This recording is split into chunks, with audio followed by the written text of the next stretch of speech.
Nah, kita akan bahas sejarah Daulah Bani Abbasiyah. Ya. Daulah Bani Abbasiyah. Hadirin sekalian, berbicara tentang Daulah Bani Abbasiyah,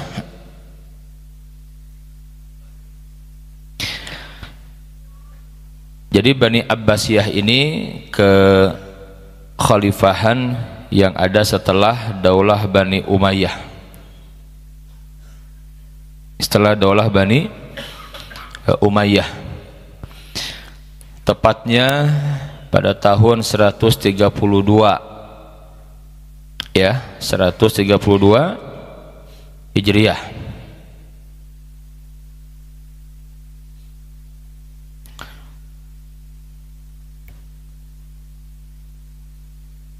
Jadi pada tahun 132 Hijriah berakhir Daulah Bani Umayyah, maka diganti oleh Daulah Bani Abbasiyah. Hadirin sekalian, kekhalifahan ini berkembang pesat dan menjadikan dunia Islam sebagai pusat ilmu pengetahuan. Kekhalifahan Bani Umayyah berkuasa, kemudian berakhir tahun 132, naiklah Bani Abbasiyah. Nah, Bani Abbasiyah ini keturunan paman Nabi yang mulia, yaitu Al-Abbas ibn Abdul Muttalib. Oleh karena itu nisbat kepada Al-Abbas, maka Bani Abbasiyah. Jadi mereka termasuk klan Bani Hashim.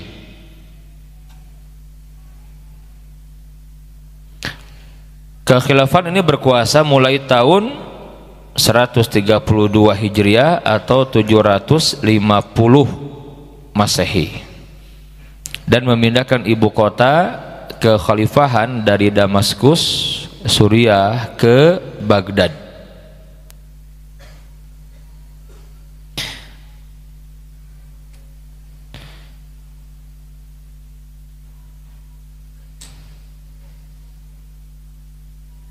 Berbicara tentang Daulah Bani Abbasiyah, maka para ulama itu membagi 5 periode. Ada yang menyampaikan 6, ada yang menyampaikan 5. Kita lihat. Yang pertama adalah periode yang disebut pengaruh Arab dan Persia pertama. Ini fase Daulah Bani Abbasiyah yang kuat dengan 10 khalifahnya. Ya, 10 khalifah. Dari mulai Abul Abbas As-Saffah sebagai pendiri, kemudian ditutup, ini yang fase awal, ya, Abu Saffah Abul Abbas As-Saffah, sampai Al-Mutawakkil. Al-Mutawakkil ini yang paling kuat dikenal. Nanti kita akan bahas malam hari ini, kita bahas ini nih, dan kita akan bedah lebih khusus biografi khalifah terkenalnya Harun Ar-Rasyid dan juga Al-Ma'mun dan Al-Musta'sim,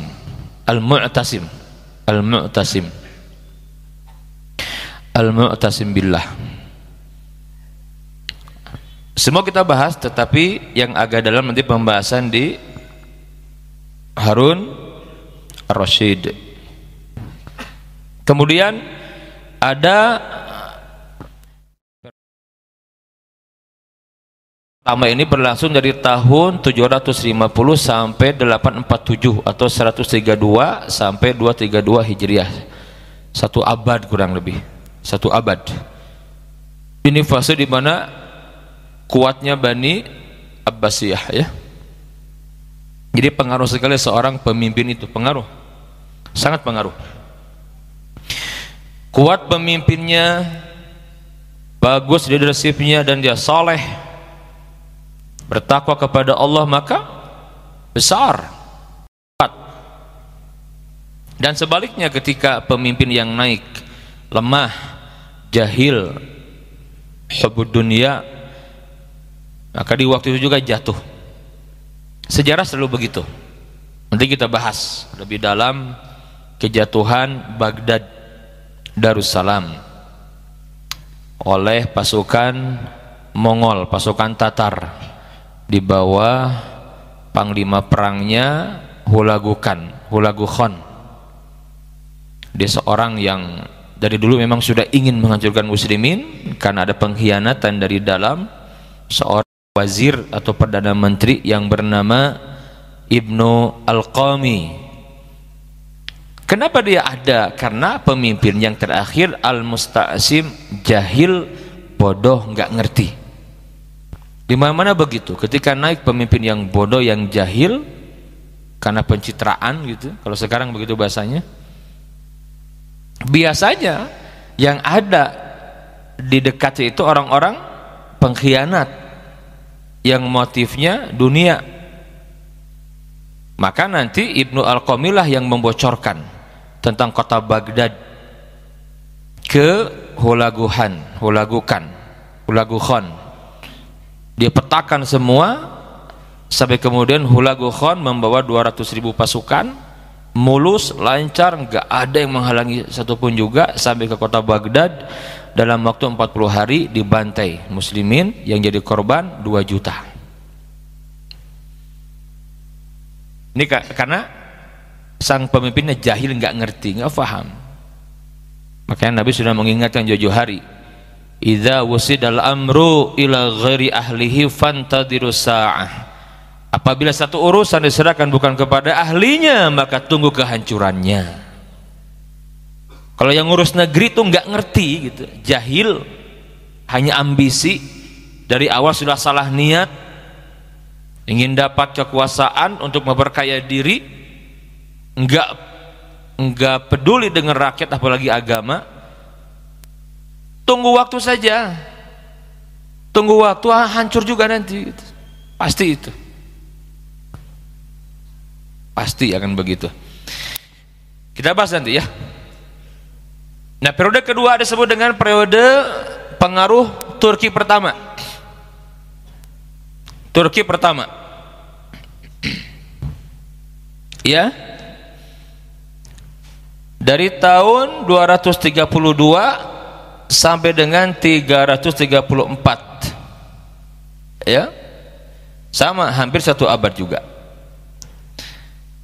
Kenapa? Karena nanti Turki sudah mulai di sini, bangsa Turki, cikal bakal Daulah Turki Utsmani.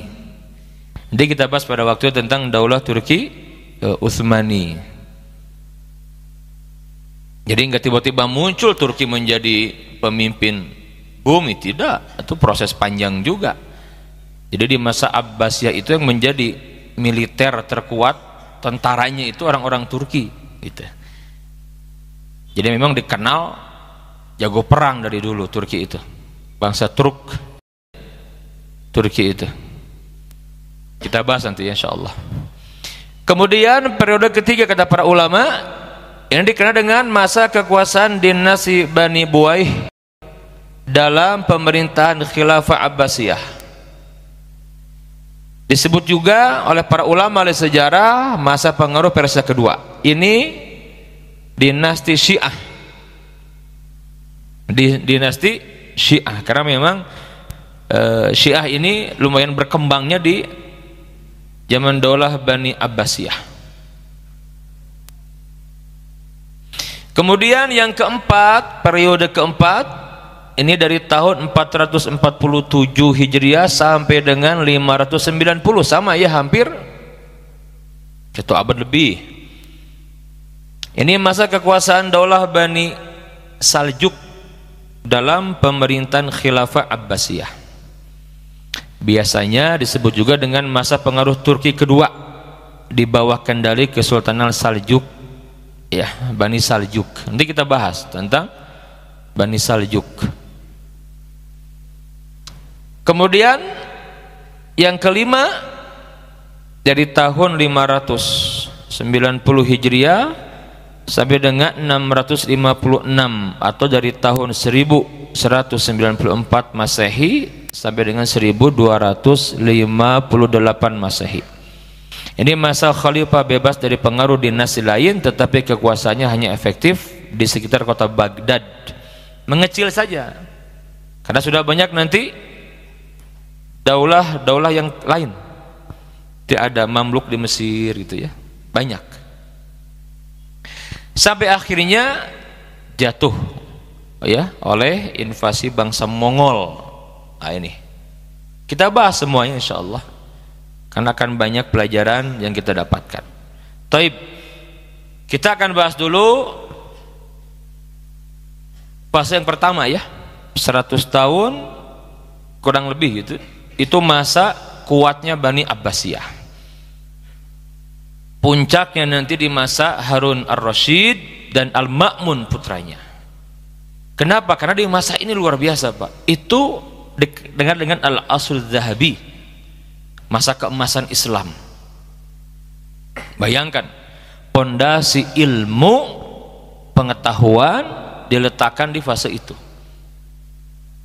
Ya, kita mengenal orang-orang hebat, para ulama besar yang menjadi rujukan sampai detik ini, sampai menjelang kiamat nanti. Itu lahir muncul periode ini nih ya, pemerintahannya Harun ar-Rasyid dan juga Al-Ma'mun. Seperti para ulama ahli tafsir Ibnu Jarir At-Tabari, terkenal kan? Ulama ahli fiqih 4 mazhab tuh, Imam Abu Hanifah, Imam Malik bin Anas, Imam Asy-Syafi'i, Imam Ahmad bin Hambal. Kemudian para ahlul hadis, pengarang kutubus sittah, Bukhari, Muslim, Abu Dawud, At-Tirmidzi, An-Nasa'i. Itu semua ada di fase ini gitu. Maka pantas kalau disebut dengan Al-Asr Zahabi. Semua ilmu lah. Jadi mereka meletakkan pondasi itu luar biasa. Ya. Ini yang menarik. Daulah Bani Abbasiyah. Kenapa? Kita gali nanti. Kenapa? Karena memang sang khalifah para pecinta ilmu. Maka nurun ke semuanya. Mereka ingin rakyatnya pun cerdas. Pencinta ilmu. Ilmu bukan baca komik, bukan. Ya kalau baca komik Shinchan gitu kan, repot. Ya, baca itu ilmu pengetahuan gitu loh. Ya, kalau baca-bacaannya Doraemon gitu ya, SpongeBob, Shinchan, Allah musta'an. Gimana mau mikir gitu kan, susah. Nah hebatnya Bani Abbas itu karena pecinta ilmu gitu. Terutama nanti Harun ar-Rasyid. Sampai disebutkan Khalifah Harun ar-Rasyid, kata Imam Ibnul Jauzi, tidak pernah ada dalam sejarah Islam seorang khalifah pemimpin yang sibuk mengurus umat gitu loh. Sibuk mengurus umat. Khalifah itu kan tidak ringan tugas, sebetulnya tidak. Khalifah Amirul Mukminin. Tetapi ya sibuknya memimpin umat, pemerintahan, tidak membuat dia absen dari majelis ilmu para ulama sampai menjelang meninggalnya Pak. Bahkan nanti anaknya nih Harun ar-Rasyid ini pecinta ilmu Pak. Dia sering duduk di majelis ilmu Imam Malik bin Anas, duduk khalifah, dia bawa anaknya tuh Al-Amin Al-Ma'mun, terutama Al-Ma'mun, duduk diberikan motivasi, hormati ulama, hormati ahli ilmu. Itu nasihat siapa? Harun ar-Rasyid. Dengan itulah Allah berikan keberkahan, betul tidak? Begitu. Kalau ulama nggak dimuliakan, ditangkap ulamanya, dikriminalisasi, memberikan kritikan disangkanya memusuhi, repot. Yang begini repot, saudaraku. Tapi kalau kemudian dihormati ulama, dimuliakan, berkah. Sejarah memberikan pelajaran kepada kita. Jelas ya? Itu di zaman Harun ar-Rasyid dan Al-Ma'mun. Maka nanti perpustakaan terbesar di waktu itu, Baitul Hikmah, didirikan. Ya, perpustakaan Baitul Hikmah terbesar di dunia didirikan. Makanya dulu belum diakui sebagai ahli ilmu kalau belum menginjakkan kaki ke Baghdad, Darussalam, singgah di perpustakaan Baitul Hikmah. Hebat ya, luar biasa. Ahli ilmu, memuliakan ahli ilmu, duduk di majelis ilmu. Harun ar-Rasyid. Kita bahas nanti. Baik ikhwani fillah, kita lanjutkan dulu. Siapa yang pertama kali mendirikan Daulah Bani Abbasiyah ini? Hadirin sekalian, sejarah mencatat yang pertama kali mendirikan Daulah Bani Abbasiyah adalah Abul Abbas As-Saffah. Dia nasabnya sampai kepada Al-Abbas ibn Abdul Muttalib. Al-Abbas itu pamannya Nabi. Kenapa? Ini ada sedikit, tapi saya nggak akan perdalam. Ini ada tema khusus nanti ke depan. Jadi ketika Daulah Bani Umayyah sudah mulai menyimpang, khalifahnya banyak yang zolim. Di mana-mana kezoliman itu akan menyisakan ketidakpuasan di masyarakat, betul tidak? Pasti akan melahirkan gelombang perlawanan. Di mana-mana begitu. Ya. Dan umat ini tidak mungkin bersatu dalam kesesatan. Itu sudah Nabi jamin. Jadi nggak mungkin deh. Beda sama Bani Israel. Mereka bisa bersepakat dalam kesesatan. Tapi umat ini nggak akan. Sampai menjelang kiamat nanti nggak akan. Jadi di mana ada penyimpangan pasti akan ada umat yang mengingatkan. Itu pasti begitu. Selalu begitu. Kita tahu puncak Bani Umayyah itu di masa Umar bin Abdul Aziz. Setelahnya mulai kemunduran, naik lagi di zaman Hisham ibn Abdul Malik, lama dia. Turun sampai kemudian akhirnya jatuh. Nah, ketika itulah dari keluarga Abbasiyah mereka melakukan perlawanan sampai terjadi revolusi. Jadi biasa itu, ya, terjadi revolusi, perebutan kekuasaan diambil sampai kemudian berakhirlah Daulah Bani Umayyah tahun 132 Hijriah atau 750 Masehi. Abul Abbas. Jadi Abul Abbas ini yang mendirikan Daulah Bani Abbasiyah, dan nanti yang menguatkan pondasi. Sebagian menyampaikan beliaulah yang kemudian mendirikan kembali Abbasiyah, karena di masanya Abul Abbas As-Saffah ini namanya transisi, harus siap menghadapi gelombang perlawanan juga kan, nggak mudah. Dan tidak lama Abul Abbas As-Saffah ini menjadi khalifah hanya 4 tahun lebih lah, kurang lebih 4 tahun gitu ya. Nanti naik kakaknya Abu Ja'far Al-Mansur. Nah, ini Abu Ja'far yang membuat, yang merapihkan. Abu Ja'far Al-Mansur, hafalkan namanya, Abu Ja'far Al-Mansur. Abu Ja'far yang mendirikan kota Baghdad ya. Abu Ja'far yang mendirikan kota Baghdad dengan biaya yang sangat mahal. Kita lihat, disebut dengan kota bundar ya. Baghdad dikenal dengan kota bundar nih, seperti ini. Ini indah sekali ya. Ini dia buat. Ini ya. Ini kota Baghdad Darussalam. Di sini parit, air, pertahanan, gerbang, masya Allah. Ini yang mendirikan siapa? Abu Ja'far Al-Mansur, kakaknya Abul Abbas As-Saffah. Kok dikatakan As-Saffah? Apa As-Saffah itu? Yang mengalirkan darah. Serem juga ya. Kenapa? Karena memang dia tidak membiarkan siapapun dari Bani Umayyah kecuali dibunuh sama dia. Sampai nanti ada yang selamat. Yang selamat dari Bani Umayyah siapa namanya? Abdurrahman ibn Muawiyah, yang dikenal dengan Abdurrahman Ad-Dakhil. Sudah lewat pembahasannya. Yang baru-baru mungkin baru dengar. Abdurrahman Ad-Dakhil, Abdurrahman ibn Muawiyah ini 5 tahun dia melarikan diri, dikejar-kejar. Bayangkan dari Suriah ke Baghdad, ke Hijaz, Mekah, Madinah, ke Palestina, ke Mesir, kemudian ke Tunis, Aljazair, Libya, Maroko, nyebrang ke Andalusia, ke Spanyol. Coba itu. Dan masih muda. Ketika dia lari dikejar-kejar usia 19 tahun.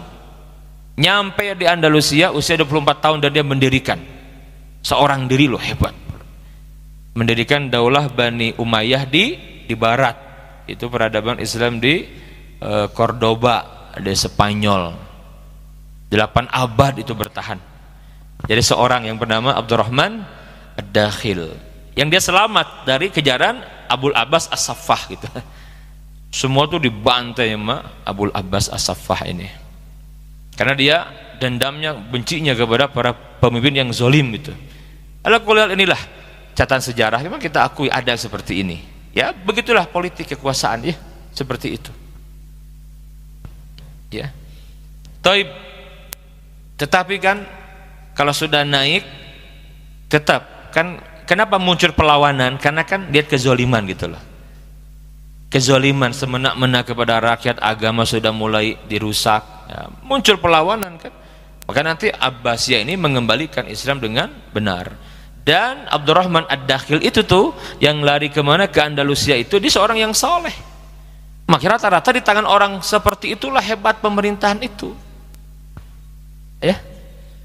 Taib, kita bahas dulu ini ya. Abul Abbas As-Saffah tidak lama, beliau hanya memimpin sekitar 4 tahun. Maka beliau meninggal, masih muda, meninggalnya usia 33 tahun. Kemudian naiklah Abu Ja'far Al-Mansur. Abu Ja'far Al-Mansur yang meletakkan pondasi daulah Bani Abbasiyah. Dia rapikan semuanya dan dia memindahkan ibu kota. Kan di zaman daulah Bani Umayyah di mana? Di Suriah, Damaskus ya. Pindah nanti sempat ke tempat yang lain, transisi itu di Kufah di zaman Abul Abbas As-Saffah, kemudian dipindahkan lagi, dibuat kota baru di zaman Abu Ja'far Al-Mansur, yaitu Baghdad Darussalam. Yang kita kenal Baghdad di Irak, Pak. Ya. Dia buat ini. Abu Ja'far Al-Mansur yang meletakkan pondasi, sampai kemudian yang setelahnya datang mereka semua ini dari keturunannya Abu Ja'far Al-Mansur. Makanya dikenal dengan bapaknya para khalifah dari Bani Abbasiyah, Abu Ja'far Al-Mansur ya. Abu Ja'far Al-Mansur seorang khalifah yang luar biasa. Dia seorang yang kuat dan dia seorang yang mengembalikan. Kalau di zaman adiknya tuh Abul Abbas As-Saffah tuh adiknya gitu, kakaknya belakangan naiknya.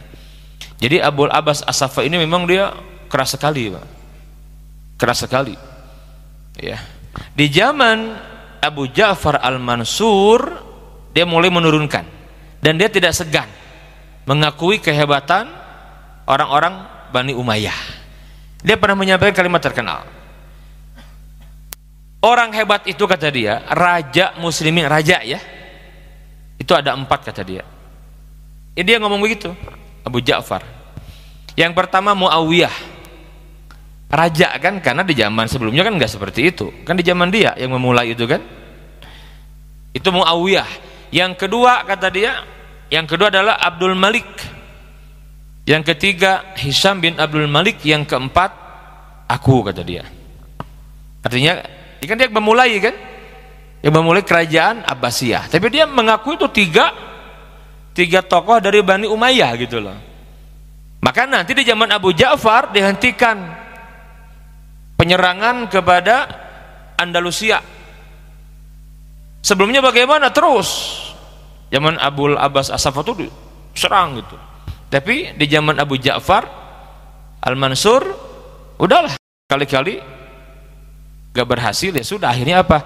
Silakan Abdurrahman, kamu tinggal di sana, besarkan Islam di barat dan kami di timur, fastabiqul khairat. Nah, akhirnya begitu. Akhirnya sudah, di barat ada ya daulah Bani Umayyah ya, sampai puncaknya nanti di zaman Abdurrahman An-Nasir, itu abad ketiga atau abad keempat ya. Puncaknya di Cordoba kan, nanti barat punya Cordoba tuh, kebanggaan Islam, timur punya Baghdad Darussalam, sama ya sumber ilmu, mereka tuh bersaing gitu, fastabiqul khairat. Nanti ada corak beda gitu ya, ada pemikiran ulama-ulama Andalus beda nanti. Banyak ulama besar di sana yang muncul, Ibnu Hazm Al-Andalus, banyak sekali. Al-Qurtubi itu kan pengarang tafsir itu, Al-Qurtubi banyak. Dan di timur di Baghdad itu Abu Ja'far Al-Mansur, seorang yang mendirikan, menguatkan pondasi.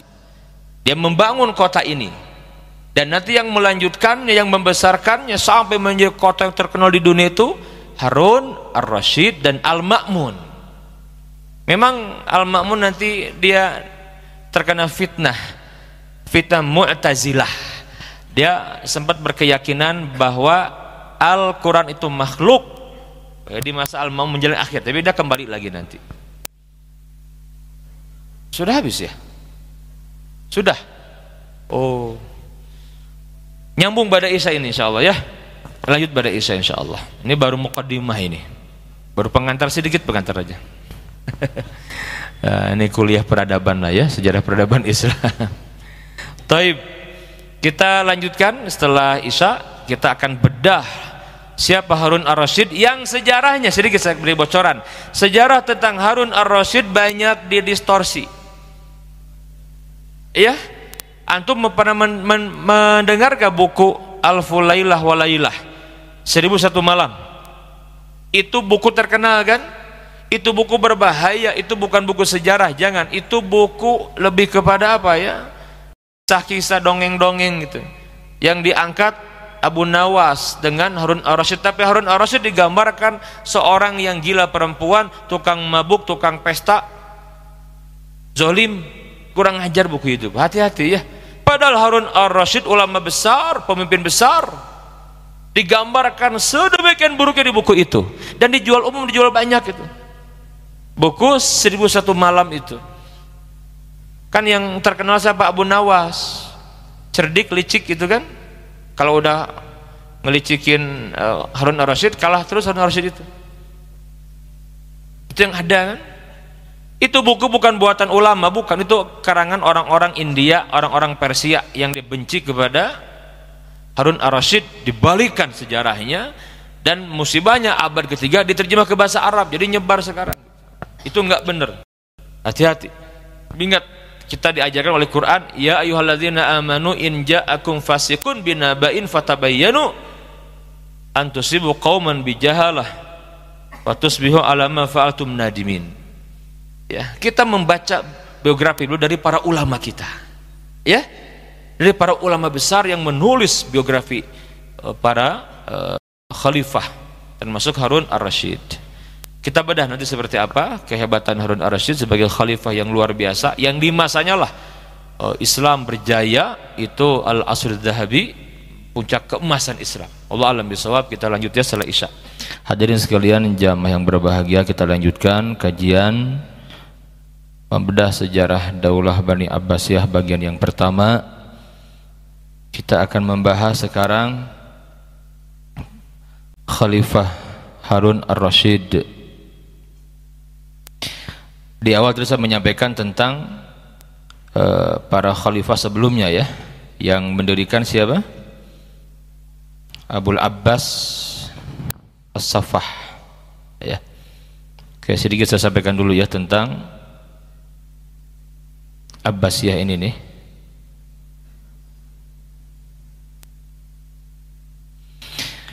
Kenapa dikatakan Abbasiyah?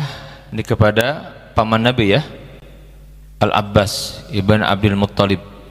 Abdul Muttalib punya beberapa orang anak, di antaranya adalah Al-Abbas. Nanti ada Abu Talib, ada Hamzah ya. Itu yang masuk Islam. Yang pertama Hamzah, kemudian yang kedua Al-Abbas ya. Yang tidak masuk Islam itu Abu Lahab dan Abu Talib. Nah ini Al-Abbas paman Nabi, punya anak namanya Abdullah bin Abbas, terkenal ahli tafsir. Abdullah bin Abbas ini yang Nabi doakan, Allahumma alimhu ta'wil, Allahumma faqihu fid din wa alimhu ta'wila. Ya Allah, faqihkan Ibnu Abbas terhadap agama ini dan ajarkan ta'wil, tafsir. Ajarkan tafsir. Ini Ibnu Abbas. Punya anak, di antaranya namanya Ali. Ali punya anak namanya Muhammad. Nah nanti Muhammad punya 4 anak. Ada Ibrahim, As-Saffah, Al-Mansur dan Musa. Nah jadi yang pertama kali yang menjadi khalifah itu adalah As-Saffah. Sudah resmi didirikan untuk melawan Daulah Bani Umayyah gitu. Tetapi yang resmi diangkat menjadi khalifah yang pertama adalah As-Saffah, Abul Abbas As-Saffah. Taib, dia hanya 4 tahun saja ya menjadi khalifah, tidak lama. Kemudian meninggal dunia masih muda, usia 33 tahun karena sakit. Maka dilanjutkan oleh kakaknya Abu Ja'far Al-Mansur. Abu Ja'far Al-Mansur. Beliau yang membangun kota Baghdad Darussalam, yang meletakkan pondasi. Abu Ja'far Al-Mansur juga yang menghentikan penyerangan terhadap Andalusia ketika dipimpin oleh Abdurrahman Ad-Dakhil dari Bani Umayyah. Jadi mereka berfasil khairat. Kemudian Al-Mansur nanti beliau meninggal dunia, maka naik Muhammad Al-Mahdi. Al-Mahdi ini putranya ya, Muhammad Al-Mahdi. Beliau tidak lama juga Al-Mahdi ini setelah itu meninggal ya, naik Al-Hadi ya, Musa Al-Hadi. Musa Al-Hadi. Al-Hadi meninggal ini enggak lama nih Al-Hadi ini. Maka yang naik siapa? Ar-Rasyid, Harun ar-Rasyid. Jadi yang keberapa? Yang kelima. Harun ar-Rasyid, khalifah yang kelima. Memang yang lain banyak dibahas biografinya ya, tapi yang banyak itu Harun ar-Rasyid. Abu Ja'far juga banyak, yang lain aja sedikit saja pembahasannya. Pasti orang yang punya banyak jasa, orang yang hebat itu akan banyak dibahas biografinya, kan begitu. Taib, saya nggak akan bahas ini ya, karena memang tidak ada karya besar, hanya mereka menguatkan melanjutkan ayahnya saja. Ini punya karya besar yang mendirikan Baghdad Darussalam. Baghdad Darussalam ya. Oke, ke Harun ar-Rasyid. Harun ar-Rasyid,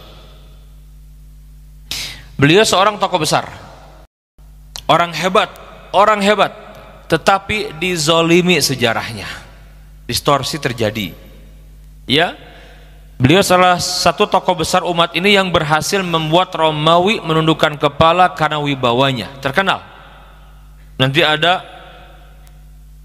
penyerangan terhadap Romawi ketika Kaisar Romawi menghina, melanggar perjanjian, maka Harun ar-Rasyid langsung yang terjun ke medan tempur dan beliau yang terdepan memimpin jihad. Ini hebatnya Harun ar-Rasyid. Secara pribadi soleh, ahli ibadah, dermawan, ahli ilmu, cinta kepada ulama, hormat kepada ulama, berhasil mendidik anak-anaknya. Ini Harun ar-Rasyid. Dan kalau sudah perang, terdepan. Ini kalau perang jihad itu terdepan, dia nggak akan di belakang, terdepan dia berjihad, itu mimpin jihad. Dan nanti di masanya juga membuka jalan dengan menaklukkan beberapa tempat Romawi hingga nanti memudahkan yang setelahnya untuk mengirim pasukan ke Konstantinopel. Ya, Konstantinopel. Di mana takluknya Konstantinopel itu nanti di masa Daulah Turki Utsmani. Sultan Muhammad Ats-Tsani, Sultan Muhammad Al-Fatih 1453. Kita bahas nanti. Tetapi ingat, peran Harun ar-Rasyid membuka jalan. Makanya para ulama menyebutkan takluknya Konstantinopel itu bukan berdiri sendiri, tidak, itu rangkaian panjang. Para pemimpin sebelumnya mereka punya saham. Dari mulai sahabat Nabi Utsman bin Affan, Muawiyah bin Abu Sufyan, Abu Ayyub al-Ansari, terus sampai Harun ar-Rasyid, dan terus puncaknya nanti di zaman Muhammad Al-Fatih. Jadi bukan di masa beliau langsung, tidak, sudah ada upaya untuk menaklukkan Konstantinopel. Ya, itu ditanamkan kepada generasi setelahnya itu keyakinan bahwa kita akan menaklukkan Konstantinopel. Di masa Harun ar-Rasyid yang terkenal kuat militernya itu, ahli jihad, beliau turun. Ini makanya luar biasa orang ini, Pak. Luar biasa gitu. Secara pribadi soleh, ahli ibadah. Kita bahas nanti bagaimana sholatnya, puasa sunnahnya, sedekahnya, hajinya, dan menghajikan orang. Maka meninggalnya Harun ar-Rasyid ditangisi oleh semua, mirip seperti meninggalnya Umar bin Abdul Aziz. Umar bin Abdul Aziz. Hadirin sekalian, sejarah yang sampai kepada kita banyak menceritakan sosok Harun ar-Rasyid dengan gambaran yang buruk, surah sayyi'ah. Ini kewajiban kita meluruskan ini.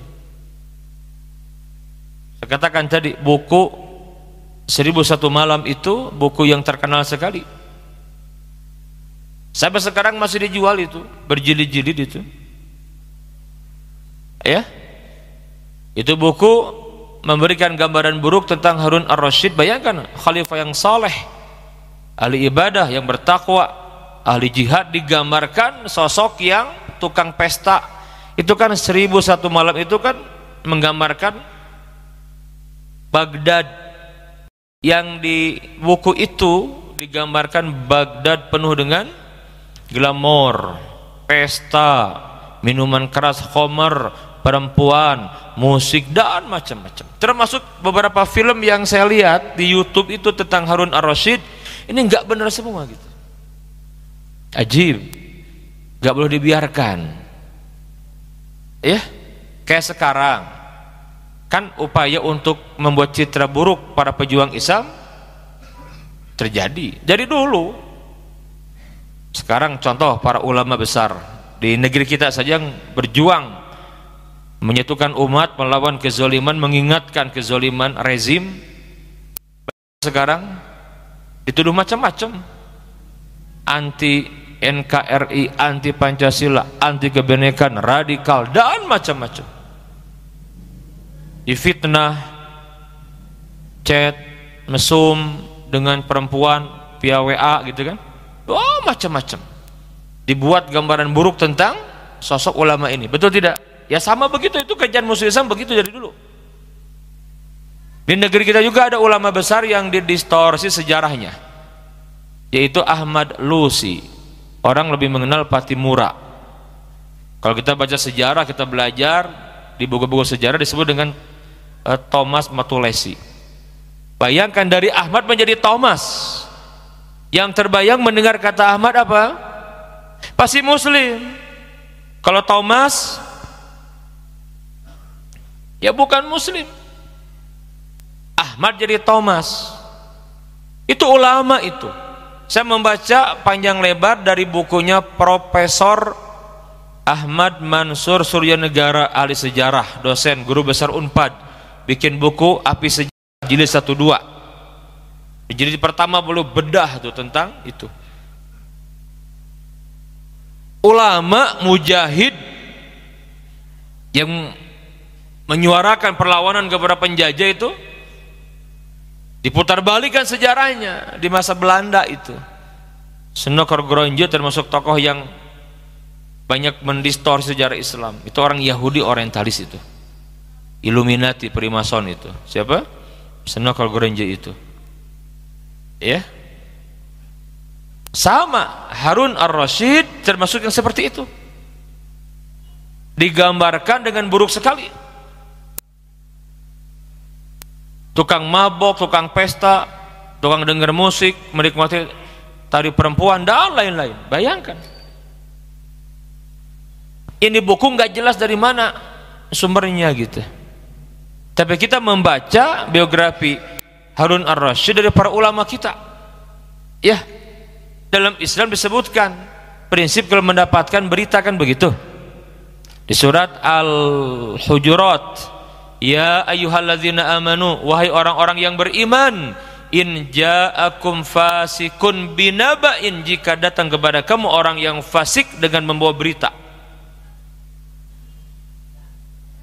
Orang fasik itu muslim, dia maksiat, muslim dia bikin dosa, ya. Bawa berita, in ja'akum fasikun binaba'in fatabayyanu, tabayyun. Apalagi yang bawa berita bukan muslim, wajib kita curiga, teliti dong gitu. Kalau orang soleh, para ulama, terima oleh kita, betul tidak? Jauh sekali, berbeda sekali antara yang disampaikan oleh orang-orang fasik, bahkan musuh-musuh Islam, dengan para ulama kita menggambarkan siapa Harun Ar-Rasyid. Hadirin sekalian, Harun Ar-Rasyid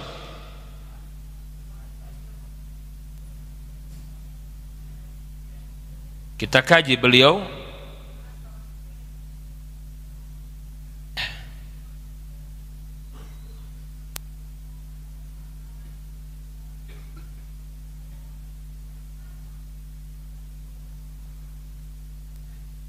siapa beliau.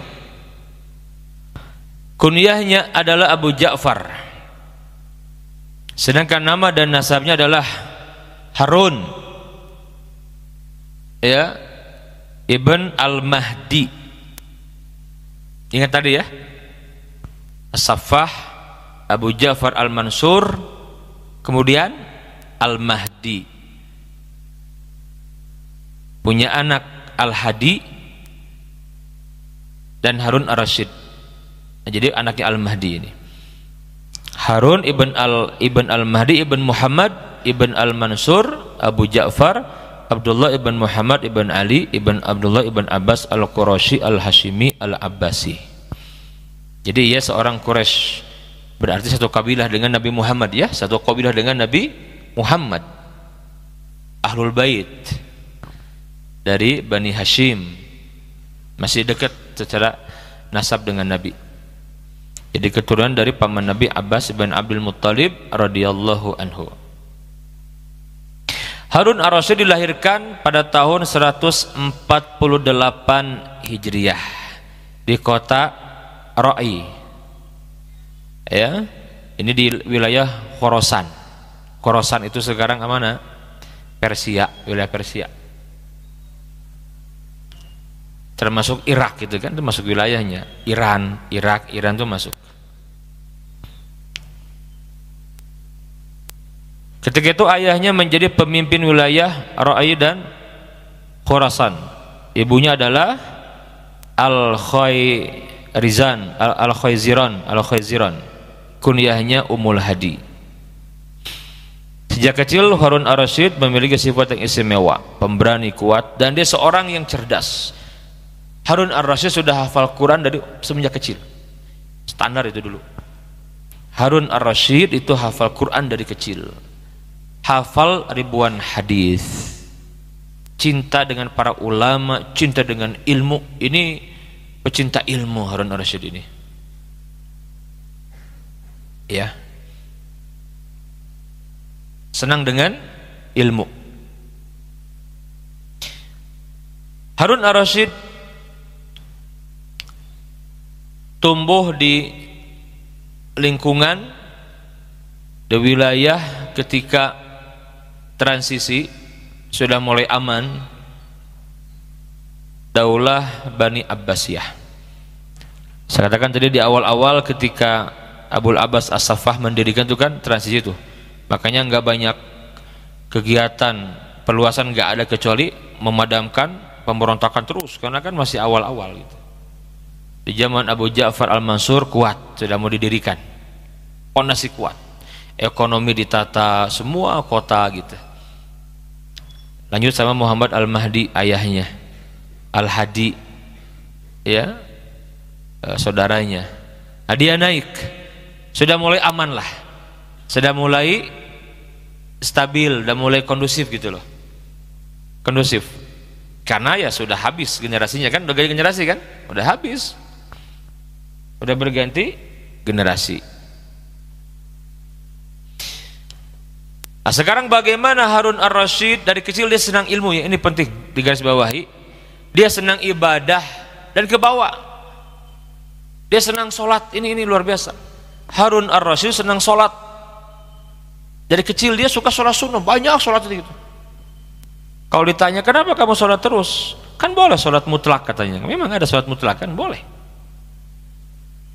Sholat sunnah mutlak boleh kan sebanyak-banyak, karena Nabi yang mulia menyebutkan jadi ibadah yang paling Allah cintai itu apa? Sholat. Jadi kalau perbanyak sujud itu Allah cinta kepada kita. Nah dia itu yang dia pegang gitu. Ini Harun ar-Rasyid. Senang dengan ilmu, menghafal Quran, cinta dengan jihad, udah kelihatan pemberaninya itu gitu. Tegas.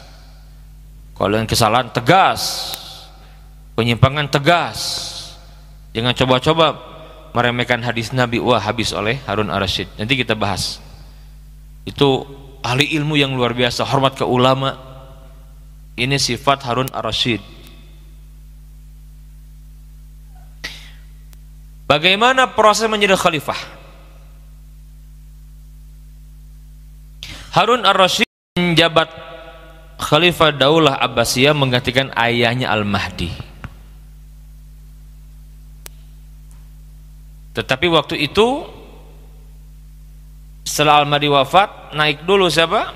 Saudaranya Al-Hadi. Sebenarnya yang ditunjuk ayahnya itu Harun ar-Rasyid. Beliau mulai menjadi khalifah itu pada bulan Rabiul Awal tanggal 16 tahun 170. Tadi kan lahir tahun berapa? Berapa? 148. Diangkat menjadi khalifah tahun 170. Usia berapa?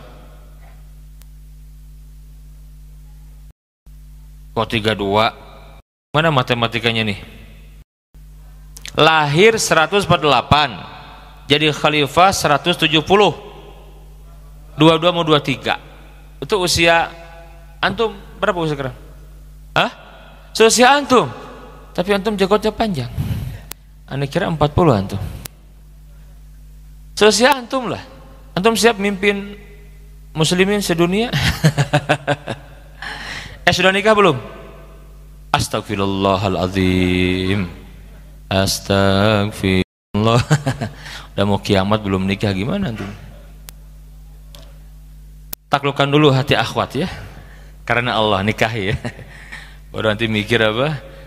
Jadi pemimpin gitu, naklukin Roma itu. Seusia antum itu.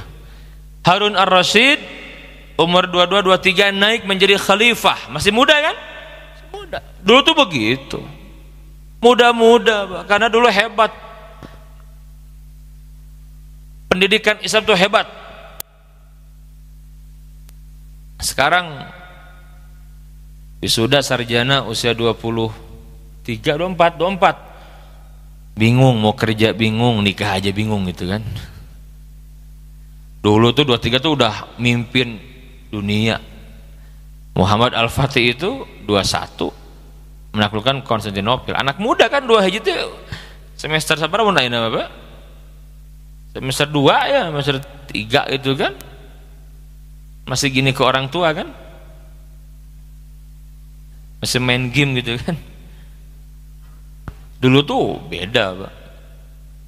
Makanya kembalikan lagi ruh pendidikan yang sudah melahirkan orang-orang besar gitu. Mohon doanya pesantren saya Umar bin Abdul Aziz ya ini ingin mencetak seperti itu. Maka nanti yang dididik itu lulusan SMP SMA, lulusan SMP lah, lulusan SD ke SMP, jadi tingkat SMP SMA. Di samping ada juga yang Mahad Ali-nya untuk alumni SMA. Simpel aja, saya ingin mengajarkan Al-Quran, hafal 30 juz, hafal ribuan hadis, bahasa Arab, bahasa Inggris, sejarah harus paham benar, ulum syari secara umum, ilmu umumnya mah nggak usah banyak-banyak Pak, matematika, IPA itu ajarin. Udah. Sekarang ini banyak materi yang diajarkan yang tidak penting. Mohon doanya ya, insyaallah. Sudah mau beres masjidnya insyaallah ya. Nih masjidnya nih. Insyaallah sudah naik, tinggal pasang kubah. Mudah-mudahan Oktober November sudah beres insyaallah. Ini view-nya bagus sekali. Alhamdulillah ya. Yang punya anak lulusan SD yang memonok boleh. Kita buka bulan Desember pendaftarannya ya insyaallah. Terbatas kuotanya. Jadi hafal Quran 30 juz, ribuan hadis, bahasa Arab, bahasa Inggris, ulum syar'i. Yang umumnya hanya matematika, IPA dan beberapa materi lah. Diajarkan banyak hal. Karena nggak bisa ke depan kalau masih menggunakan yang ada apa susah gitu. Udah ketebak lah kemana arahnya, udah ketebak hasilnya. Kita harus kembali ke dulu para salaf mendidik generasi seperti apa. Simpel kan, dulu mah ada kutab, madrasah, 2 saja, kutab dan madrasah. Nah ini jenjang madrasah gitu. Madrasah. Jadi ketika akil balik itu sudah siap. Akil balik sudah siap. Paham gitu kan. Ya, ke depan harus begitu. Jadi banyak mubazirnya sekarang kita. Pengulangan materi nggak penting, diulang, nggak penting. Tetapi sudah jadi doktor, ngaji nggak bisa kan? Oh aneh. Ngaji Quran nggak bisa, baru ikro gitu kan? Nah ini salah ini urutannya. Harusnya udah beres itu. SMP SM itu udah hafal 30 juz, sudah hafal ribuan hadis, paham ilmu syar'i, bahasa kuasai, udah begitu. Udah dokter nggak bisa ngaji Quran gitu kan, repot. Gimana mau berjuang untuk Islam gitu ya. Taib.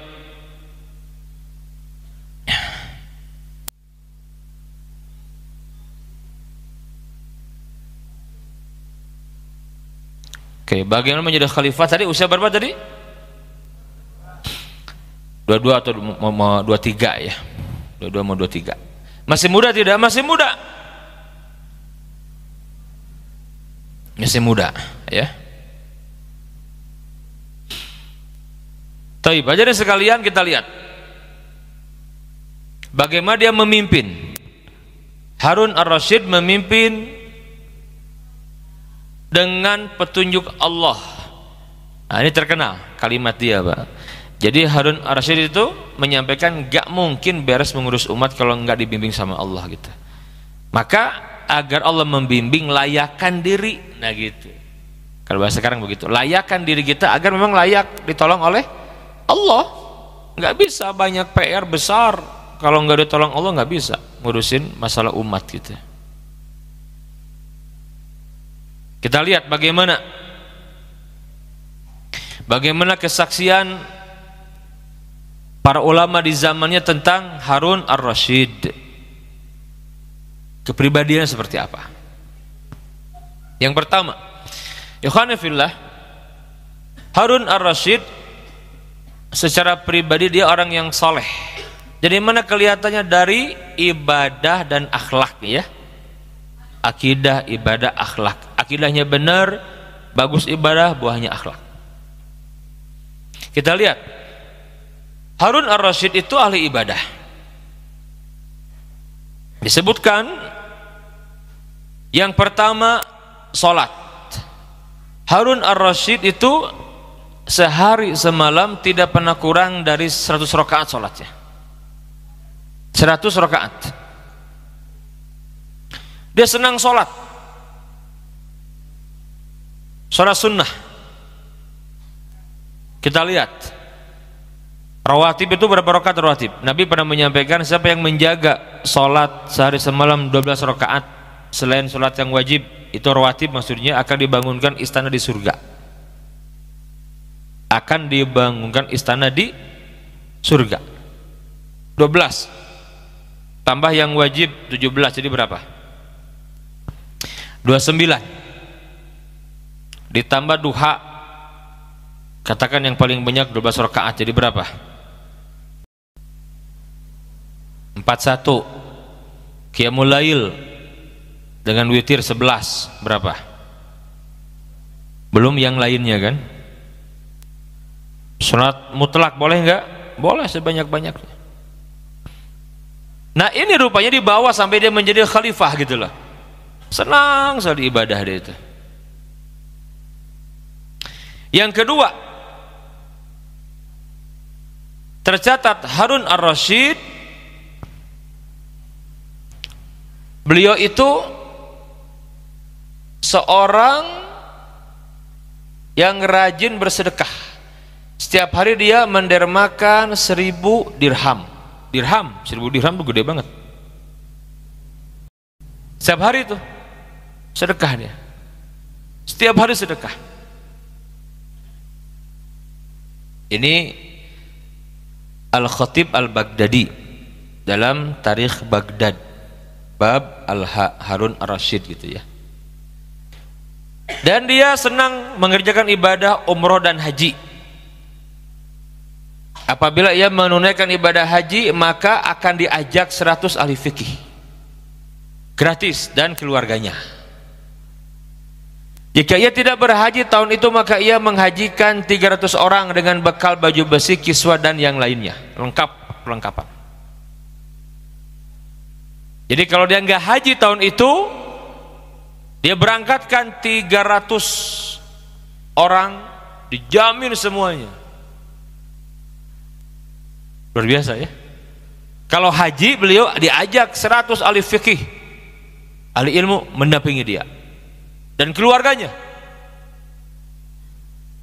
Kalau tidak haji maka 300 orang dihajikan. Hebat tidak? Luar biasa ini. Al-Mas'udi mencatat tahun-tahun di mana Harun ar-Rasyid ibadah haji. Dari catatannya, Harun ar-Rasyid berhaji pada tahun 170 ketika diangkat menjadi khalifah. Kemudian 173, 174, 175, 176, 177, 178. Berapa kali itu? 179, 181, 186 dan terakhir 188. Berapa kali? 11 kali ya. Ini bukan orang nggak punya kerjaan Pak, khalifah. Jelas tidak? Khalifah. Kenapa tidak haji? Ketika tidak haji itu memang dia sedang di medan jihad gitu. Ya kalau dia nggak ada yang penting pasti dia haji gitu aja. Kalau tidak haji dia sedang mimpin jihad. Luar biasa ya. Kalau sedang jihad ya dia nggak haji gitu. Kalau nggak ada yang penting kemudian dia haji pasti itu. Sampai kemudian Imam Az-Zahabi dalam kitab Siyar A'lam An-Nubala juz 7 tentang Harun Ar-Rasyid. Ini buku tentang biografi. Ingin paham sejarah, baca Imam Az-Zahabi Siyar A'lamin Nubala, banyak, hampir 30 jilid. Saya paling senang baca buku ini, kitab ini. Saya di rumah punya, tapi sekarang kan bisa di PDF, ada di handphone, gampang sekarang. Tinggal di download aja, Play Store, Maktabah Syamilah namanya, Maktabah Ilmiah. Nanti akan banyak PDF bentuk itu. Kita baca enak sekali tuh. Ya. Siyar A'lam An-Nubala Imam Az-Zahabi. Beliau menyebutkan tahun 179 Harun Ar-Rasyid berumrah di bulan Ramadan. Ia senantiasa dalam ihramnya hingga musim haji tiba. Ia berjalan dari rumah menuju Arafah. Luar biasa. Ahli ibadah orang ini, Pak. Harun Ar-Rasyid. Ini amalan Harun Ar-Rasyid ini membantah orang-orang yang tidak berhaji dengan alasan peduli sosial. Kedua ibadah ini bisa dilakukan tanpa mengorbankan salah satunya. Harun Ar-Rasyid berhaji dan juga memiliki perhatian besar dalam hubungan sosial kemasyarakatan. Kan lebih utama kan? Kalau mampu, bantu juga tetangga, bantu, dan haji gitu kan.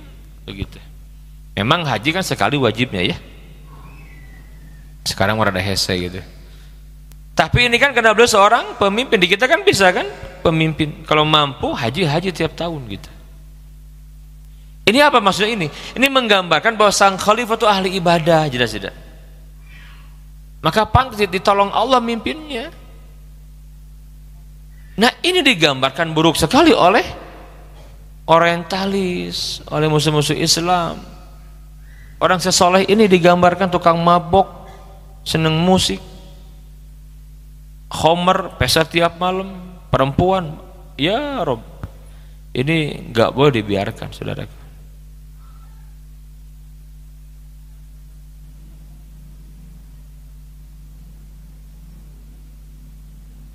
Beliau seorang khalifah yang baik dan saleh. Taib. Itu secara pribadi ya, dia ahli ibadah, sholatnya rajin, dermawan sekali, setiap hari 1000 dirham. Kemudian dia berhaji dan menghajikan orang. Itu amalan besar semua tuh. Berikutnya, kecintaan kepada ilmu. Nah, kepada ilmu sekarang. Harun Ar-Rasyid sangat cinta kepada ilmu. Sampai para ulama menyebutkan gak ada khalifah di tengah sibuk yang ngurus masalah umat tapi dia masih terus mencari ilmu gitu. Ini buat kita nih nasihat, teguran, nasihat kan. Lah kita siapa gitu, kadang-kadang sok sibuk sampai nggak mau datang ke majelis ilmu. Gimana antum akan punya kalau nggak belajar ilmu? Betul tidak? Dalam pepatah Arab, faqidus syai la yu'ti. Orang yang nggak punya sesuatu nggak bisa ngasih, ya kan? Ada saatnya antum belajar, ada saatnya mengajar. Biasanya bicara begini menyampaikan karena dulu sekian lama belajar dan sekarang masih belajar gitu. Akan terus belajar sampai kapan? Sampai mati. Saya belajar terus. Saya punya guru banyak kepada para ulama. Saya belajar terus. Saya belajar. Saya baca buku, baca kitab. Saya ajarkan lagi gitu. Belajar, ngajarkan. Belajar, ya itu nikmat sekali. Saya bersyukur. Saya bersyukur kepada Allah dibuat cinta dengan ilmu agama. Kenikmatan yang paling besar yang saya rasakan, Pak. Saya bersyukur dan semoga jadi ahli syukur ketika saya diberikan kesempatan belajar bahasa Arab. Dan ulum syar'i itu kenikmatan besar. Saya bersyukur sekali betapa nikmatnya gitu ya. Nikmat besar dari Allah ketika belajar bahasa Arab, paham bahasa Arab, bisa membaca kitab para ulama. Aduh, nikmat sekali, Pak. Nikmat sekali. Benar nikmat sekali saya menikmati hidup dengan seperti itu.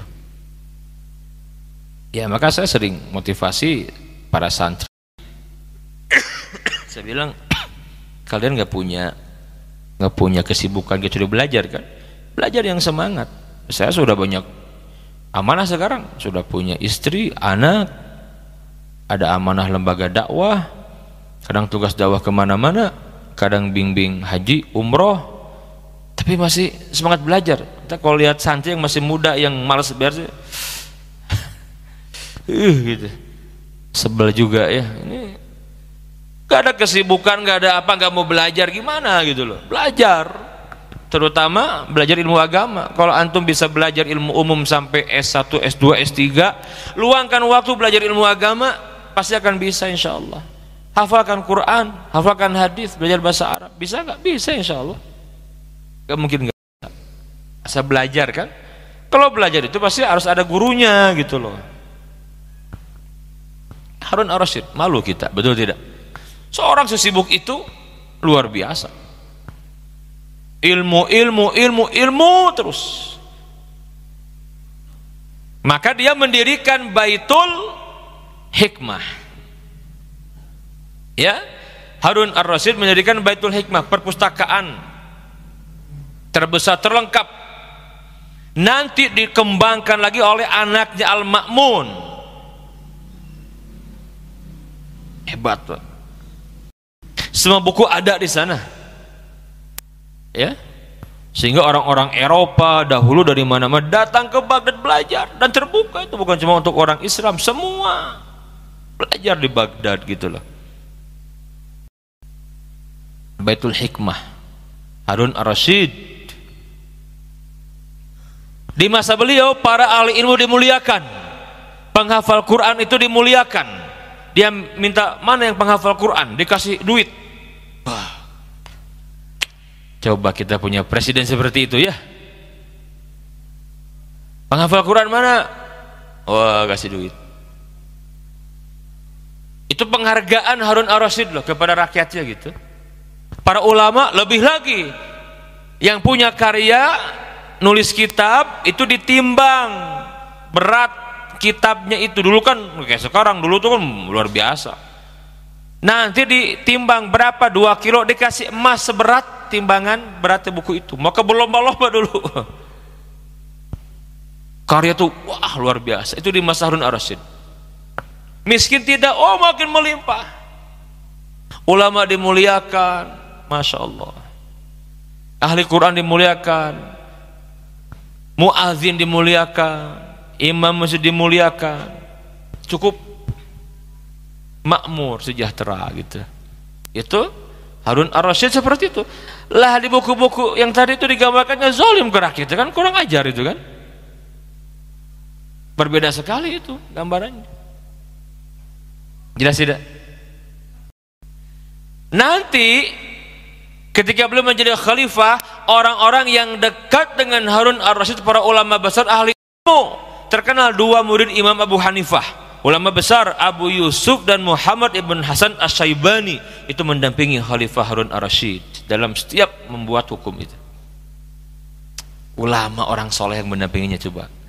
Apa mungkin digambarkan tiap malam khomer, musik, tarian wanita gitu? Apa begitu, Pak? Kalau wahasa kadzab itu, dusta itu, fitnah itu. Sampai kemudian Imam Asy-Syafi'i kan di masa beliau juga. Imam Syafi'i, Imam Malik, Imam Ahmad dimuliakan semuanya. Suatu hari Harun Ar-Rasyid membawa anaknya Al-Amin dan Al-Ma'mun, masih kecil Pak, dibawa. Nah, ayo kita hadir ke majelis ilmu Imam Malik. Untuk apa wahai ayah? Kita akan mendengarkan Muwatta yang beliau karang. Masya Allah. Duduk. Oh, tahu khalifah Pak, ingin dispesial? Oh jangan. Kata beliau, sekarang saya pencari ilmu, saya murid Imam Malik. Coba bayangkan itu. Duduk di majelis ilmu, nggak mau dispesialkan Pak, duduk dengan kedua anaknya gitu, duduk mendengarkan ilmu, dia berikan nasihat. Ketika itu Imam Malik bin Anas mengangkat Imam Syafi'i, dipuji-puji. Imam Syafi'i itu murid Imam Malik bin Anas. Imam Syafi'i itu muridnya Imam Malik bin Anas, cerdas. Imam Syafi'i ketika akan berguru kepada Imam Malik, kan Imam Malik bertanya, boleh berguru tapi sudah hafal kitabku Al-Muwatta, hadis. Ini kitab hadis yang ditulis pertama kali itu Al-Muwatta. Ya. Imam Malik. Harun ar-Rasyid menginginkan agar Al-Muwatta ini menjadi kitab resmi lah, pegangan. Yang lain tuh harus ikut ini gitu. Tapi tidak mau Imam Malik. Oh jangan katanya. Karena banyak para ulama tabi'in di berbagai tempat yang sama-sama juga. Mereka itu para mujtahid juga, itulah. Jangan cuma dijadikan Muwatta. Dia menolak, nggak mau tuh. Karena beliau ulama Rabbani, jangan, karena yang namanya perbedaan itu biasa saja gitu. Jadi Imam Malik menyampaikan jangan alergi dengan perbedaan. Nah, begitu. Maka nanti Imam Malik ketika Imam Syafi'i menjadi muridnya, Imam Syafi'i ini kan cerdas. Beberapa hari bisa hafal itu, bisa hafal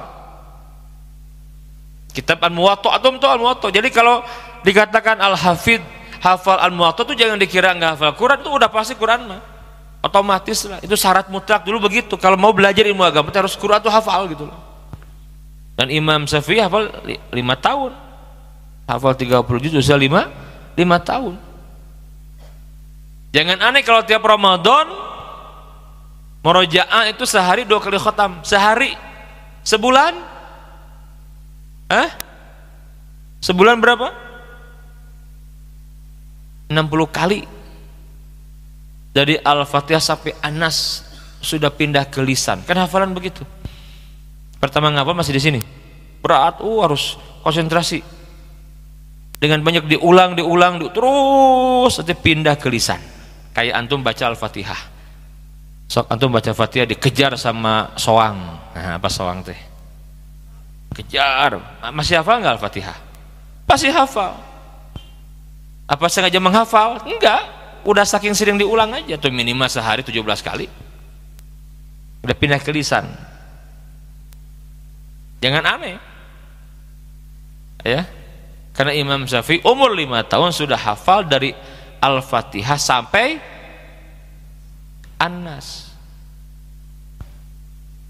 Bedanya sama kita 5 tahun hafal Al-Fatihah dan An-Nas. Nah, itu bedanya. Imam Syafi'i dari Al-Fatihah sampai An-Nas, kita 5 tahun Al-Fatihah dan An-Nas. Iya kan?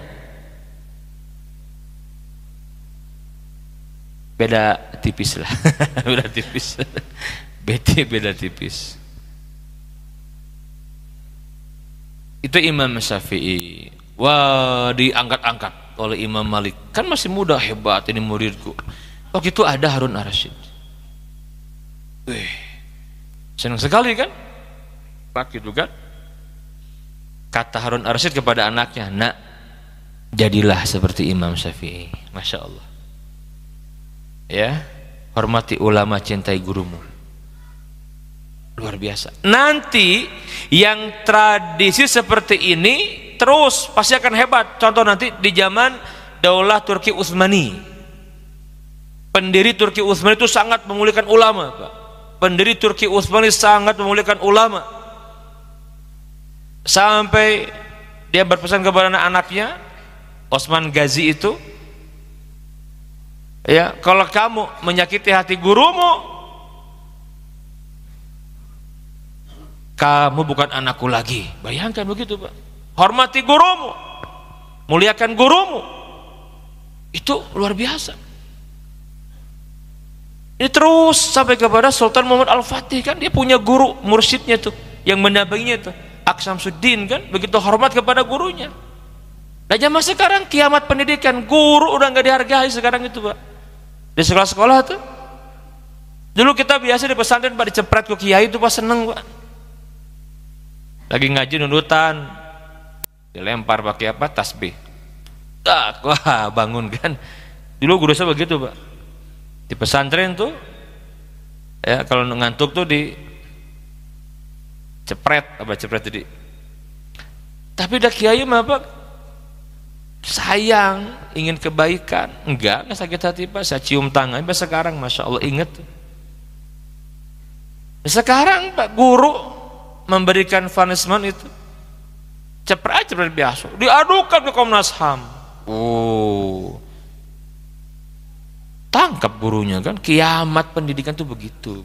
La haula wala quwata illa billah. Maka lihat yang lahir bukan orang-orang yang baik sekarang. Betul tidak? PR besar. Begitu. Cinta kepada ilmu. Salahuddin Al-Ayyubi sama dididik cinta kepada ilmu, hormat ke ulama. Semua begitu. Bahkan berdirinya kerajaan Arab Saudi, ya, itu karena peran seorang ulama besar, Syekh Muhammad bin Abdul Wahab At-Tamimi. Hormat ke ulama. Terlepas dari fitnah dari sana sini dengan menuduh wahabinya, tetapi itu berdiri gara-gara ulama itu dimuliakan. Begitu seterusnya. Jelas tidak? Harus begitu Pak. Nah ini Harun Ar-Rasyid itu luar biasa kepada anak yang menanamkan itu. Agar hormati guru, hormati ulama, hormati siapapun yang telah menjadi jalan kamu punya ilmu. Ali bin Abi Thalib terkenal ungkapannya, kata Ali, aku akan menjadi hamba seorang yang telah memberikan ilmu kepadaku, gitu. Artinya apa? Dia akan menghormati benar gitu kepada orang yang menjadi jalan sampainya ilmu. Begitu. Harun Ar-Rasyid tertanam di diri si anak, terutama Al-Ma'mun.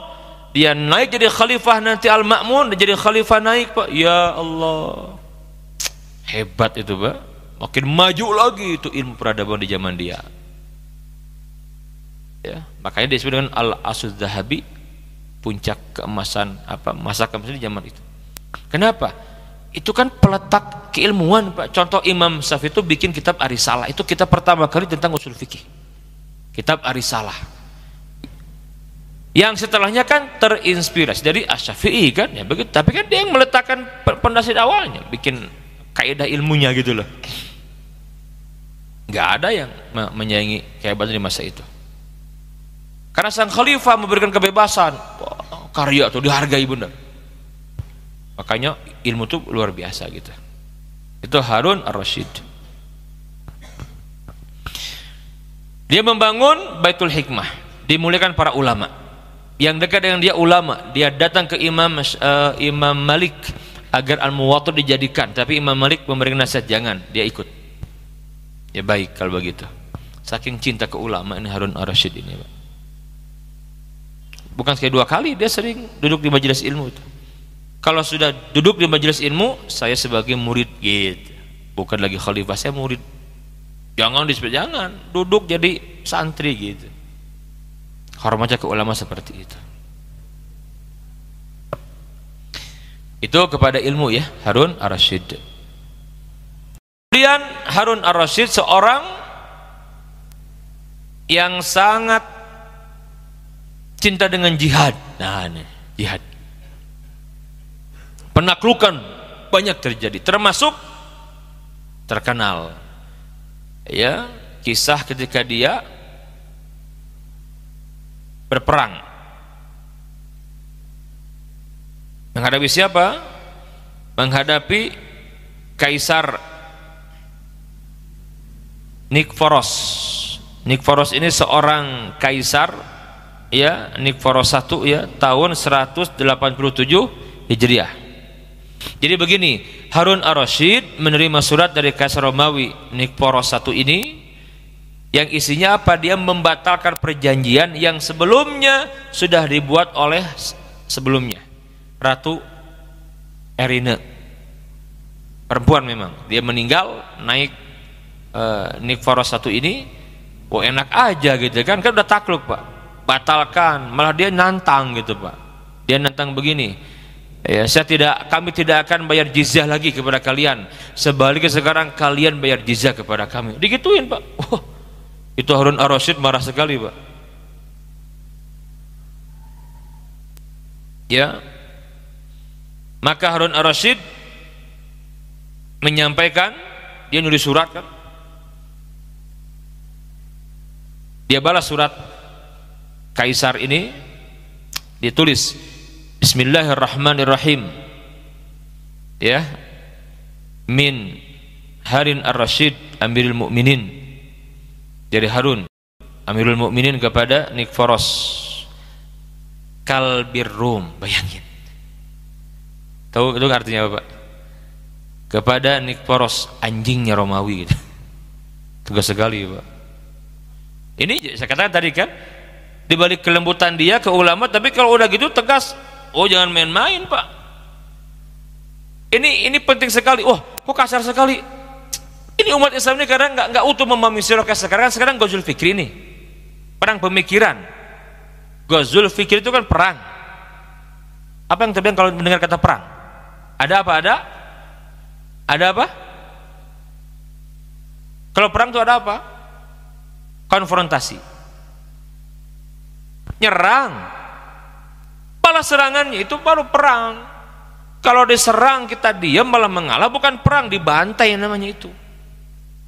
Kita sering begitu sekarang. Masa umat Islam begitu bilang cebong dan kampret? Saya sampaikan ya, di zaman Nabi loh Pak, di zaman Nabi Abul Hakam itu kan bapaknya bijaksana, betul tidak? Amr ibn Hisham, Abul Hakam. Tahu Nabi memberi gelar apa ke dia? Abu Jahal, Mr. Stupid. Ada enggak orang tua yang mau ngasih anak itu? Enggak ada. Oh kalau sekarang itu diperkarakan. Wah ini menghina. Lihat, makanya baca sirah tuh utuh gitu loh Pak. Kenapa enggak layak orang kayak Abu Jahal, kayak si Amr bin Hisham yang kerjanya menghina Islam, disebut Abul Hakam? Makanya Abu Jahal kata Nabi, bapaknya kebodohan. Kenapa? Ghazul Fikri lawan lagi. Kita kadang-kadang suka menyerah gitu loh. Musa aja itu bicara lemah lembut sama Harun ke Fir'aun. Itu permulaannya begitu, di mana-mana begitu, standnya begitu. Kalau mau dakwahnya begitu. Tapi kalau susah, masa gitu terus? Maka lihat di surat Yunus, bagaimana Fir'aun mendoakan Musa mendoakan Fir'aun agar dibinasakan, jangan diterima tobatnya. Itu berdoa yang jelek itu Musa kepada Allah Fir'aun. Makanya kan gak diterima tobatnya Fir'aun kan. Itu apa namanya? Ghazul Fikri, perang lagi lawan gitu. Diperangi diam aja, enggak bisa Pak. Ada saatnya Nabi berlemah lembut, ada saatnya. Memang Nabi dilemparin batu di Taif, Nabi kan doa kebaikan, ada saat. Tapi kan sirah Nabi itu kan 23 tahun Pak. Masa Nabi tiap hari gitu terus? Enggak kan? Kadang Nabi tegas, Nabi doakan kebinasan untuk orang-orang yang membunuh para sahabat Nabi kan, ahli Quran. Nabi kunut nazilah, ya Allah laknatlah si fulan gitu Nabi. Nabi pernah juga, Nabi di Masjidil Haram sedang sholat ditimpuk Pak pakai kotoran unta itu Nabi itu. Apa Nabi cukup ya Allah maafkan mereka? Begitu enggak? Enggak. Pada kali kondisi tertentu Nabi tegas. Nabi mendoakan dengan suaranya keras Nabi itu, ya Allah binasakan, laknatlah Abu Jahal, Umayyah bin Khalaf. Itu Abu Jahal dengar doa itu Pak, Nabi lagi di darurat doa kan keluar kaget, dia takut juga gitu kan.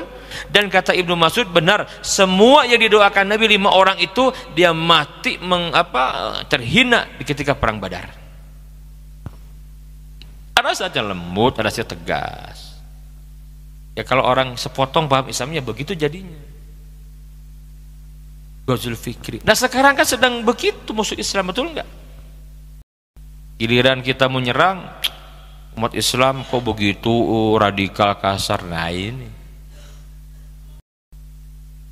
lupa Nabi itu enggak seperti yang dibayangkan hanya mengajarkan cinta. Enggak, Nabi itu mengajarkan ketegasan kepada kekufuran, betul tidak? Enggak main-main, tegas Nabi itu. Nabi tegas.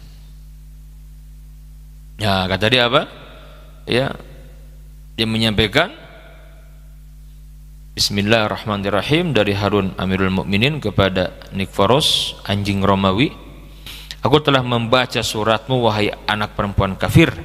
Jawabannya adalah sesuatu yang akan engkau lihat sebelum kau dengar. Luar biasa. Langsung Harun Ar-Rasyid turun, dia pimpin pasukan, Pak. Ya, gemeter tuh Sinik Forus. Ya. Takut dia, Pak. Cuma ngomong doang kan. Harun Ar-Rasyid itu kalau udah marah luar biasa, Pak. Kalau sudah marah di medan dia terdepan, mirip seperti Nabi. Nabi itu kan nggak pernah di belakang, di depan. Kalau dia tuh di depan. Kata Ali itu, aku sampai kalau sudah berperang itu aku di belakang Nabi gitu loh. Pemberani Nabi itu Harun Ar-Rasyid begitu. Terdepan kalau perang itu, Pak. Mimpin langsung jihad. Itu Harun Ar-Rasyid. Terkenal ini dalam tarikh Tabari disebutkan. Ya. Maka dia kemudian apa? Minta maaf. Minta maaf, minta kembali ke perjanjian awal lagi. Nggak bisa, habis oleh Harun Ar-Rasyid, Pak, ya. Itu Harun Ar-Rasyid. Kemudian beliau yang banyak berjihad kemana-mana, banyak peluasan wilayah di masa beliau, futuhat, Islam nyebar kemana-mana, termasuk apa? Membuka jalan untuk melanjutkan yang sebelumnya, untuk menaklukkan Konstantinopel. Lihat, puncaknya dia ingin sekali menaklukkan Konstantinopel. Nabi yang mulia bersabda, la tuftahannal Konstantiniyah fala ni'mal amir amiruha wala ni'mal jaisu dzalikal jais. Sungguh Konstantinopel benar-benar akan ditaklukkan, dan sebaik-baik panglima adalah panglimanya, dan sebaik-baik pasukan adalah pasukannya. Melayakan diri, ingin kuat militer, berangkat, Allah takdirkan belum berhasil. Belum berhasil, Pak. Ya. Karena tadi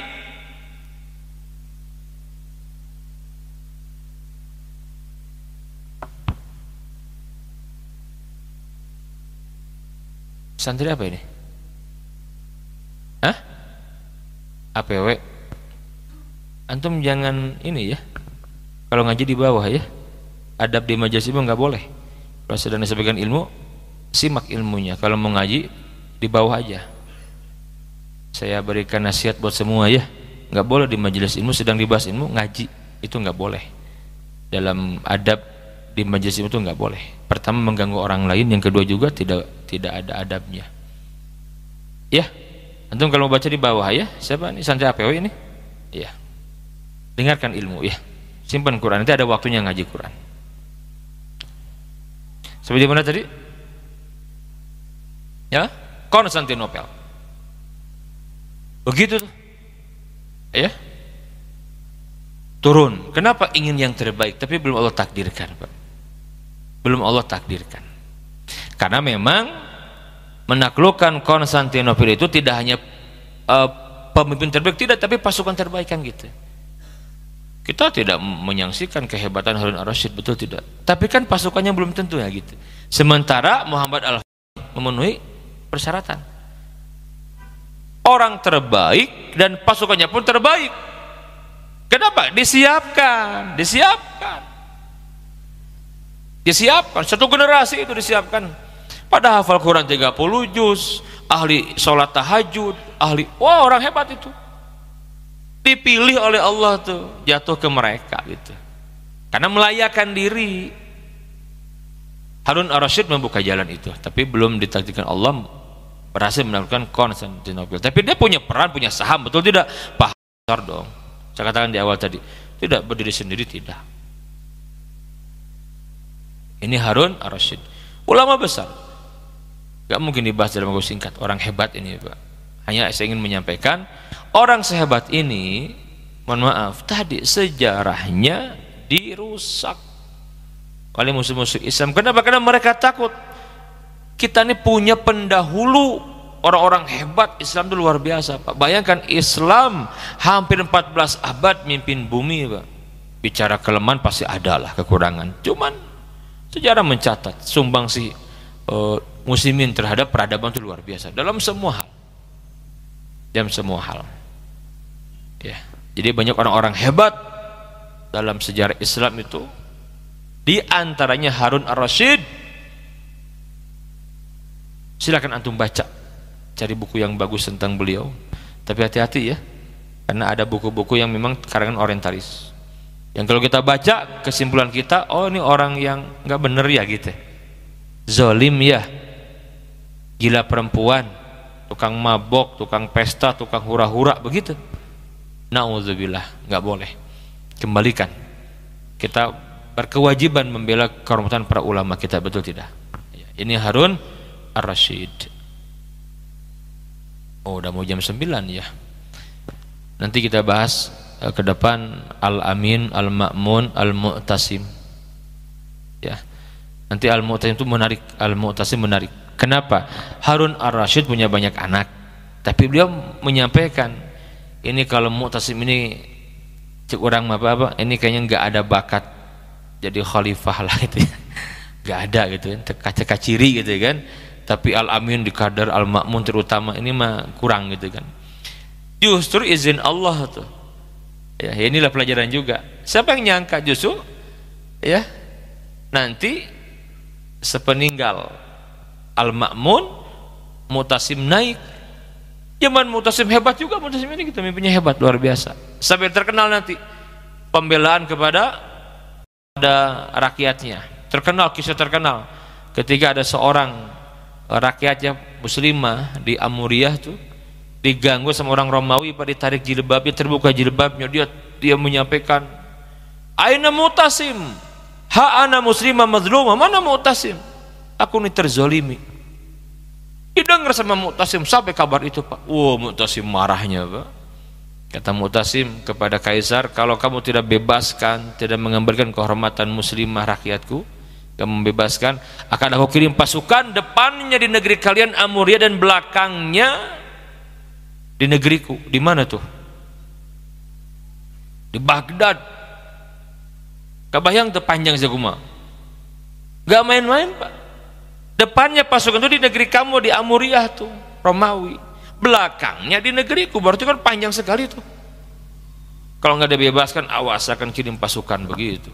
Seorang muslimah diganggu, ditarik jilbabnya. Lah sekarang bukan cuma diganggu, ditarik jilbab, dibunuh, diperkosa di Palestina, di Suriah, di Myanmar, di Uighur, di mana-mana tempat. Bisa apa kita pas sekarang? Itu nggak pernah terjadi, Pak. Makanya itu luar biasa disegani muslimin itu. Seorang muslimah, kenapa? Jadi gini, kalau tegak kekhilafahan, setiap pemimpin paham apa tugasnya, sekalipun mungkin dia zolim kepada dirinya gitu loh, zolim sifatnya personal gitu, tapi dia masih paham tugasnya apa, paham tugasnya dia itu. Nggak boleh ada rakyat yang dibiarkan, dia punya izah gitu, nggak akan dia tunjukkan agar musuh Islam tidak berkutik, tidak berani, tidak kurang ajar kepada muslimin, ditunjukkan. Dia masih banyak lagi. Ikhwan fillah, sudah mau jam 9, mohon maaf ya. Ini Harun Ar-Rasyid, beliau seorang khalifah yang terkenal tapi dizalimi karena tadi musuh-musuh Islam yang membuat gambaran buruk tentang beliau ya. Beliau meninggal pada tahun 193 atau 194. Berapa usianya? 51 usianya. Masih muda enggak? Masih muda. Umar bin Abdul Aziz meninggal usia berapa? 40 tahun kurang. Harun Ar-Rasyid 51 tahun usianya itu. Baik, ini yang disampaikan mudah-mudahan menjadi ilmu buat kita ya.